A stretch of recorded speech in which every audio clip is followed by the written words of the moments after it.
আমার চ্যানেলে আপনাদের সকলকে স্বাগত জানিয়ে শুরু করছি আজকের ভিডিও। আজকের এই পর্বে আমি আপনাদের সাথে শীতের স্পেশাল এবং খুবই জনপ্রিয় একটা বাঙালি রান্না খেজুর গুড়ের পায়েসের রেসিপি শেয়ার করব।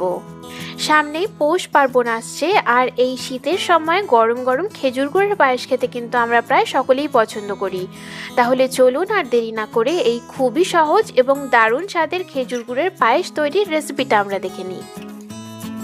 পায়েস বানানোর জন্য আমি এখানে 4 টেবিল চামচ গোবিন্দভোগ চাল বা আতপ চাল পরিষ্কার করে ধুয়ে নিয়ে আধ ঘন্টার জন্য জলে ভিজিয়ে রেখেছি। আধ ঘন্টা পর আমরা চালের থেকে জলটা ছেঁকে ফেলে দেব।